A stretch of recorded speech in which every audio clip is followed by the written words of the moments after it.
배드민턴 협회 관계자에 따르면요, 안세영 선수한테 오늘 그리고 22일에 한번 보자, 조사하자 이렇게 얘기를 했는데 안세영 선수가 거부했다고 합니다. 거부한 이유가 뭐라고 해요?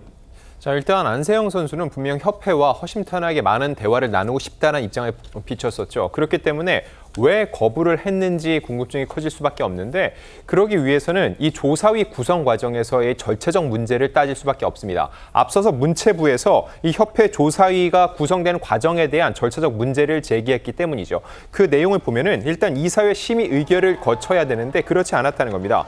협회 차원에서는 이 협회장이 그 내용이 경미하거나 혹은 긴급할 경우에는 이것을 긴급히 먼저 진행한 후에 차기 이사회 때 보고할 수 있다라는 조항이 있다고 얘기를 하고 있는데, 네. 일단 이 사안 경미하다고 볼 수 없죠. 지금 대한민국이 들썩이고 있으니까요. 그리고 또 하나는 긴급한 사안이다. 긴급한 사안인 건 맞습니다. 그런데 지난 7일 귀국을 했고 시간적 여유도 있었는데 15일 날 아무런 조치가 없다 갑작스럽게 조사위를 구성한 것 자체가 절차적인 문제가 있다고 문체부 차원에서 문제 제기를 해놓은 상태입니다.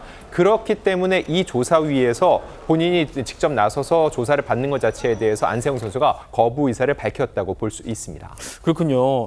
그러니까 안세영 선수는 이 문체부가 문제가 있다고 결론 내린 협회의 조사위에 진상조사에 응할 수 없다 이렇게 밝힌 거예요. 이게 공식적인 그 조사 자리는 아니었던 걸로 아는데 아무래도 장 차관이 선수 출신이다 보니까 좀 마음 편하게 얘기를 할 그런 기회는 된 것 같습니다. 네, 지난 19일 날 양측의 면담이 있었는데 일단 금메달을 따낸 이 안 선수에 대해서 장차관 역시 금메달리스트 출신이죠. 공식적인 자리이기보다는 좀 더 얘기를 들어보는 차원, 그리고 격려 차원이었다고 봅니다. 왜냐하면 안세영 선수는 지금 현재 전치 4주의 부상으로 치료와 재활을 하고 있죠. 그렇기 때문에 안세영 선수가 아무래도 좀 고립된 느낌이 들 수 있는데, 그런 차원에서 장차관 직접 가서 여러 가지 이런 관리 문제 등에 대한 얘기를 들어봤던 것으로 보입니다. 일단 협회와 안세영 선수 쪽의 대화는 현재는 결렬된 상태죠. 그런데 문체부 차원에서 장차관이 어떠한 대표성을 띠고서 만나기보다는 이 모임 자체는, 이 만남 자체는 개인적으로 조금 더 안세영 선수의 이야기를 들어보고 향후 어떤 식으로 이야기를 진행해 나갈지에 대해서 한번 좀 절차적인 것을 다뤄보는 차원이었다는 생각이 듭니다. 네, 안세영 선수와 장미란 차관의 면담에서 어떤 얘기가 오갔는지 이것도 문체부 관계자 발로 좀 나오고 있습니다. 장미란 차관과 안세영 선수 역경을 딛고 금메달을 딴 그런 공통 분모로 진솔한 대화를 나눴다. 논란이 된 대표팀 운영 시스템을 포함해서 올림픽 준비 과정 전반에 대해서 지금 폭넓게 얘기를 했다. 어디서 얼마나 얘기했는지는 아직 보도가 안 되고 있습니다만 이 정도의 내용을 얘기했다는 거예요. 설주환 변호사님. 네.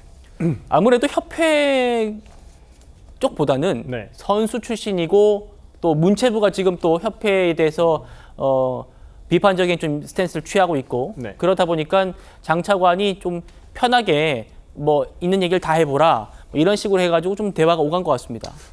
지금 장미란 차관 같은 경우에는 본인이 국가대표를 굉장히 오랫동안 했었었고, 그다음에 금메달도 땄었고요. 저는 어떤 이러한 협회는 다른 종목은 다르지만은 네. 어떤 협회가 운영되는 과정에 있어서의 좀 부족한 부분들을 충분히 서로 이해할 수 있을 거라고 생각이 듭니다. 특히나 배드민턴 협회 같은 경우에는 조사위원을 구성하라고 했더니 어떤 절차적으로도 맞지가 않은 조금 하자가 있는 절차를 통해서 했는데, 또 그 안에 조사위원을 했더니 또 이 협회 회장 관련자들을 또 2명을 거기에 넣었다라는 것이거든요. 그러면 공정한 조사가 되겠습니까? 저는 안세영 선수가 어떤 협회 조사위에 응하지 않은 것도 어떤 공정한 조사가 되지 않을 거라는 어떤 예상을 했기 때문에 그런 것은 아닌가라는 생각이 들고요. 저는 문체부에서 이번만큼은 그냥 좋은 게 좋은 거다, 이렇게 넘어가서는 안 된다고 봅니다.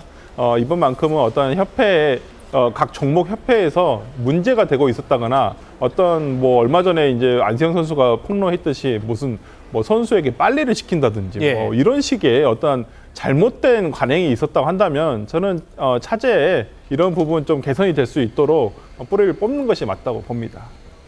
예. 강 부위원장님은 어떻게 이 상황을 좀 바라보고 계십니까? 일단 저는 조금 객관성을 담보할 수 있는 제3의 기관에게 여기에 대해서 좀 감사를 맡겨보는 것이 어떨까 이런 생각이 듭니다. 왜냐하면 이게 어쨌든 협회 측의 의견도 사실 반영은 돼야 될 수가 있거든요. 그러니까 이게 단순하게 어떤 사람의 문제가 아니라 오래된 관행의 문제일 수가 있거든요. 그래서 우리가 국회에서도 법이 현실을 늦게 따라오잖아요. 그렇기 때문에 이런 문제가 있을 수가 있고 또 안세영 선수가 우려하는 것처럼 공정한 조사가 안 될 수도 있기 때문에 양측이 모두 배제된 상태에서 좀 객관적인 제3자가 감사를 한번 해볼 필요가 있다고 생각을 하고 네. 어쨌든 분명한 것은 이 안세영 선수 같이 뭐 꼭 금메달을 따서가 아니라 그 누가 됐든지 간에 요즘 세상에 선배들이 어떤 빨래를 한다거나 이 가사도우미와 같은 그런 일을 도맡아서 하는 게 관행이라고 한다면은 이것은 명백하게 잘못된 일인 것이고 또 자기가 노력한 만큼 또 사회적으로 보상을 받을 수 있는 게 우리 대한민국의 지금 현 시점 아니겠습니까? 그래서 이러한 것들은 이번에 조금 제대로 된 조사를 통해서 개선돼야 될 점이 분명하다 이렇게 보여집니다. 예.